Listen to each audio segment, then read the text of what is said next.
talked about the pressure that comes with having some depth of fluid. Now, the example I'm going to start out with here is I just sort of picture something at the bottom of a tank of water, but it can be any fluid, and that includes gases and liquids. You are feeling a downward force from the fluid on the object. So if I look at this object sitting right here, there is a whole bunch of fluid that is sitting right on top of it, and that fluid that's sitting right on top of it is basically has a weight, and that weight is being pressed down on this.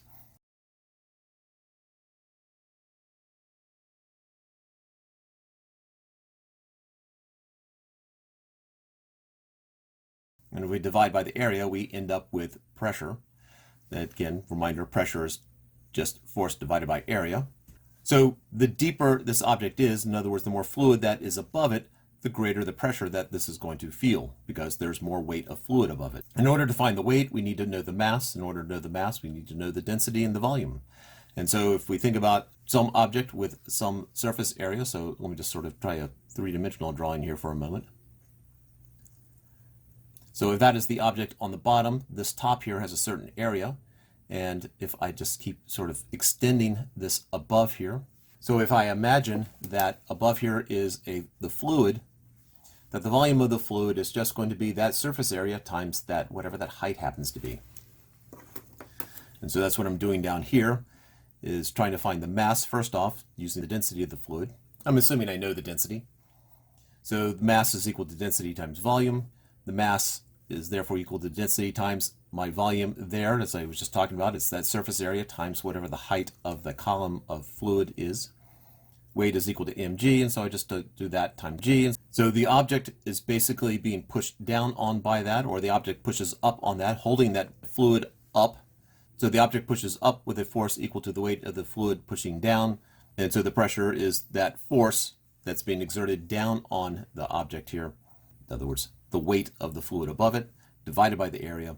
Area cancels out, and what I'm left with is the density times that height of the column times g. Or more traditionally, it's written as rho gh, where h is the depth of the fluid. Let's take a look at a specific example. Bottom of tank of water, let's just say it's 2 meters deep.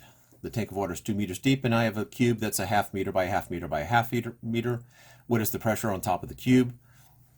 Well, just plugging straight into the formula. I know the density of water, 1,000 kilograms per cubic meter. Now, traditionally in class, I will talk about the density of water being 1 gram per cubic centimeter, but that's equal to 1,000 kilograms per cubic meter. And so density times acceleration due to gravity, I'm assuming it takes place on Earth, times the depth. Well, the whole thing is 2 meters deep, and this is a half meter, so that's 1.5 meters from there to there. And so that is the depth to the top of the cube, and I end up with 14,700. Now the traditional units would be pascals, and we can sort of work that out. If we think about the units being involved here, that's kilograms per cubic meter times meters per second squared times meters. I have 2 of these meters up here, and I have 3 down here, so those 2 will cancel out with 2 of those, and I'm left with 1. So I have a kilogram per meter second squared. Now, that is a legitimate unit right there. That is a Pascal, but let's actually get to it. I know that a Newton is a kilogram meter per second squared. A Newton per meter squared would be a kilogram meter per second squared meter squared. That cancels out with one of those, and so I get a kilogram second squared meter, which is what I have right there. Therefore, this unit is equal to a Newton per meter squared, which is just a Pascal.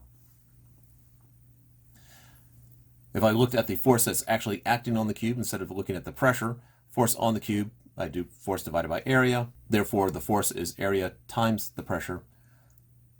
And my pressure, I just solved. My area is basically the area of that surface right there, which is 1/2 by 1/2. And they end up with a whole lot of force right there. Anyway, there it is.